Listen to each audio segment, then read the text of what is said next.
সবাই কেমন আছো? আশা করি সবাই ভালো আছো। এডুভাইসের পক্ষ থেকে তোমাদের আবারও এই ভিডিওতে স্বাগত জানাচ্ছি।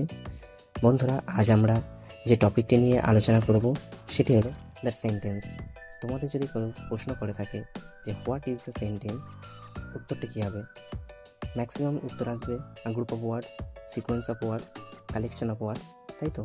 সবারই উত্তর ঠিক, বাট আমরা যদি একটু এটাকে ফাইন টিউন করে দেখি, আমি একটা ডেফিনেশন যদি লিখি, আমরা লিখতে পারি a sentence is such an arrangement of words as has a grammatical and structure and a complete and logical meaning। অর্থাৎ একটা সেন্টেন্সকে আমরা তখনই সেন্টেন্স বলতে পারবো যখন তার একটা গ্রামাটিক্যাল স্ট্রাকচার ঠিক থাকবে এবং একটা কমপ্লিট অ্যান্ড লজিক্যাল মিনিং থাকবে। ফর এক্সাম্পল, আমরা যদি লিখি গো হোম, আর একটা যদি লিখি গো হোম অর্থাৎ বাড়ি যাও, এটা একটা কমপ্লিট সেন্স দেখাচ্ছে। আর একটা লিখেছি go single word as a verb, আমরা বলতে পারি এটা কি সেন্টেন্স? অবভিয়াসলি এটা সেন্টেন্স, কারণ গো একটা সিঙ্গেল ওয়ার্ড হওয়া সত্ত্বেও এটা আমরা কমপ্লিট মিনিংটা আমরা কনভে করতে পারছি। সুতরাং গো যদি আমরা ফুল স্টপ লাগিয়ে দিই, এটা একটি সেন্টেন্স হিসাবে কার্য হবে। আরও একটা সেন্টেন্স লিখি the building across the road, এই সেন্টেন্সটি কি একটা কমপ্লিট সেন্টেন্স হিসাবে কার্য হবে? ভেবে দেখো, অবভিয়াসলি না। কেননা এই সেন্টেন্সে যে বিল্ডিং সম্পর্কে বলছে সেটা ঠিক আছে, বাট বিল্ডিং সম্পর্কে বলছে এটা আমরা বুঝতে পারছি, কিন্তু বিল্ডিংকে সম্পর্কে কী বলছে সেটা এখানে পরিষ্কার নয়, অর্থাৎ এটা ইনকমপ্লিট সেন্স শো করছে। কিন্তু এই সেন্টেন্সটিকে আমরা পরিপূর্ণ সেন্টেন্সে কার্য করতে পারবো না। নেক্সট আমরা আরও কিছু সেন্টেন্স দেখি, চলো। He is here, he is there, I am here, I am there. Okay, একটু তোমরা চেক করে দেখো যে এর মধ্যে কোনো সেন্টেন্সটা ভুল আছে কি ইনকারেক্ট, তোমরা একটু চেক করে দেখো। দেখো, ফার্স্ট সেন্টেন্সটি লিখেছি হি is here, he is hair, এটা তো গ্রামাটিক্যালি অ্যান্ড লজিক্যালি কারেক্টই আছে। পরেরটা আছে হি ইজ দেয়ার, এরও same. I am here, I am here, এটাও ঠিক।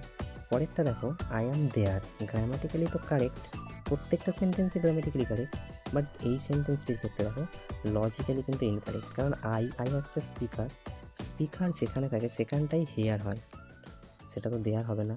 সো এই সেন্টেন্সটা লজিক্যালি ইনকারেক্ট। অর্থাৎ আমাদের একটা জিনিস খেয়াল রাখতে হবে, শুধুমাত্র গ্রামাটিক্যাল স্ট্রাকচার ঠিক থাকলেই সেন্টেন্সটিকে আমরা কারেক্ট হিসেবে কার্য করতে পারবো না, অবশ্যই তার সাথে কমপ্লিট অ্যান্ড লজিক্যাল মিনিং থাকতে হবে। এই সেন্টেন্সগুলোকে আমি একটু অন্যভাবে লেখার চেষ্টা করি। দেখো, he is not here, he is not there, I am not here, I am not there. দেখো এর মধ্যে কিছু ভুল আছে কিনা একটু আমাকে জানাও, তোমাদের জন্য কয়েক সেকেন্ড টাইম দেওয়া হলো। দেখো ফার্স্টে দেখো he is not here, he is not here, grammatical স্ট্রাকচারও ঠিক আছে, মিনিংও ঠিক আছে, একদম ওকে। পরেরটা দেখো he is not there, he is not there, সে সেখানে নেই, এটাও একদম সেম, ঠিকই আছে সব দিক থেকেই। পরেরটা I am not here, I am not here, I am not here. I এখানে কি বলেছিলাম কিছুক্ষণ আগে, যে আই হচ্ছে স্পিকার যেখানে থাকবে সেখানটাই হিয়ার হবে, তাহলে আই এম নট হিয়ার এটা তো পসিবল নয়। সো এই সেন্টেন্সটা গ্রামাটিক্যালি স্ট্রাকচার ঠিক আছে, বাট লজিক্যালি সেন্স ঠিক নেই, ফুল সেন্টেন্স আছে। অ্যান্ড নেক্সট দেখো আই এম নট দেয়ার, এটা একদমই ঠিক আছে, কোনো সমস্যা নেই। চলো আরও কিছু সেন্টেন্স লিখি। পরেরটা হচ্ছে দে কিল্ড হি, আর একটা সেন্টেন্স লিখি দে কিল্ড মি। চলো দেখে বলো কোনটা কারেক্ট আর কোনটা ভুল আছে একটু বলো। ফার্স্টে দেখো they killed he, both sentence are incorrect. কেননা দেখো ফার্স্ট সেন্টেন্সটা দেখো they killed he, they subject, killed verb, he object, কিন্তু এখানে কি অবজেক্টিভ ফর্ম আছে? নেই, হির অবজেক্টিভ ফর্ম কি হবে? হিম। সো এটা ভুল, গ্রামাটিক্যালি ভুল। নেক্সটটা দেখো they killed him, sorry they killed me, subject verb object, okay একদম। বাট একটু যদি আমরা ভেবে দেখি সেন্স কি ঠিক আছে? ওটাই না, they killed me, they killed me, সে আমাকে কিল্ড, ভার্ব ফার্স্ট ফর্মে আছে, যেহেতু মানে আমি মারা গেছি, আমি যদি মারা যাই তাহলে আমি কী করে বলতে পারি যে দে কিল্ড মি? সো এটা গ্রামাটিক্যালি তো কারেক্ট, বাট লজিক্যালি ইনকারেক্ট। এই সেন্টেন্সটাকে যদি আমরা ঠিক করতে চাই, প্রথমেরটাকে আমরা কী করতে হবে? প্রথমেরটা তো আনগ্রামাটিক্যাল আছে, এটাকে ঠিক করতে গেলে আমাদের যেটা করতে হবে সেটা হচ্ছে অবজেক্টিভ ফর্মাট, হিকে আমরা হিম লিখতে হবে, তাহলে এটা কারেক্ট হয়ে যাবে। আর সেকেন্ডটা ঠিক করতে গেলে আমাদের যেটা করতে হবে, আমরা এটাকে এইভাবে লিখতে পারি, দে উইল কিল মি, আর আমরা যদি এটাকে ফিউচার টেন্স করে দিই তাহলে এটা ঠিক হয়ে যাবে। আর একটা ভাবে লেখা যায়, দে অলমোস্ট কিল মি, মানে আমাকে মেরেছে বাট মেরে ফেলেনি, আধমরা করে দিয়েছে, এরকম কিছুটা সেন্স আসছে। আশা করি তোমরা বুঝতে পারছো। তাহলে যেটা দাঁড়ালো, একটা সেন্টেন্সকে আমরা তখনই সেন্টেন্স হিসেবে গ্রাহ্য করতে পারবো যখন তার স্ট্রাকচারটা গ্রামাটিক্যাল হবে এবং কমপ্লিট এবং লজিক্যাল মিনিং থাকবে। যারা শুধুমাত্র রুলস পড়ে তারা যে বিষয়টা শুধুমাত্র থাকে সেটা হচ্ছে সেন্টেন্সটি গ্রামাটিক্যালি কারেক্ট আছে কিনা, গ্রামাটিক্যাল পার্টটা দেখে। বাট আমরা যদি লজিক্যাল পার্টটা না দেখি তাহলেও কিন্তু সেন্টেন্সটি ভুল হয়ে যেতে পারে। তাই আমাদের দুই দিকটাই খেয়াল রাখতে হবে, গ্রামাটিক্যাল অ্যান্ড লজিক্যাল উভয় দিকটাই। ওকে, অর্থাৎ আমরা বুঝতে পারলাম সেন্টেন্সের দুটি কম্পোনেন্ট, একটা হচ্ছে স্ট্রাকচার আর একটা হচ্ছে মিনিং।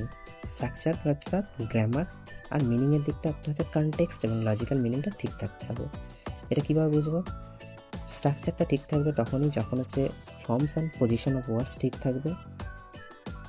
আর মিনিং কীভাবে ঠিক হবে এটা হচ্ছে আমরা জানতে পারবো কমন সেন্সের ওপর। আমরা যদি একটু ভালো করে চিন্তা করি যে দেখতে হবে যে সেন্টেন্সের মিনিংটা ঠিক আছে কিনা, তাহলেই ঠিক, আর যদি ভুল থাকে তাহলে ভুল। আর এবার আমরা দেখে নেবো parts of the sentence, structure wise এবং মিনিং ওয়াইজ। স্ট্রাকচার ওয়াইজ অর্থাৎ গ্রামারের দিক থেকে আমরা যদি দেখি, সেন্টেন্সগুলো তিনটি পার্ট আছে, একটা ওয়ার্ড, ফ্রেজেস অ্যান্ড ক্লজেস। আর মিনিং বা কনটেক্সটের দিক থেকে সেন্টেন্সের দুটি পার্টস, একটা হচ্ছে সাবজেক্ট আর একটা হচ্ছে প্রেডিকেট। চলো এবার দেখে নিই আমরা parts of the sentence according to meaning. Subject কি? হোয়াট উই টক অ্যাবাউট, অর্থাৎ আমরা একটা সেন্টেন্সের মধ্যে যে বস্তু, বিষয় বা ব্যক্তি সম্পর্কে আমরা কোনো কিছু বলি, অর্থাৎ হোয়াট উই টক অ্যাবাউট, যে সম্পর্কে আমরা কিছু বলি সেটাই হচ্ছে সাবজেক্ট। আর প্রেডিকেট, সাবজেক্ট সম্পর্কে আমরা যা কিছু বলি সেটাই হচ্ছে predicate. What is told about the subject, আমরা যদি এটাকে সহজভাবে একটু বোঝার চেষ্টা করি তাহলে হচ্ছে সেন্টেন্স অর্থাৎ একটা বার্তা বা মেসেজ।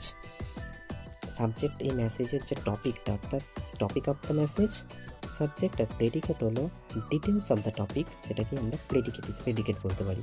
তো চলো বন্ধুরা, আজ আমরা এখানে ক্লাসটি শেষ করব। নেক্সট ভিডিওতে আবারও দেখা হবে।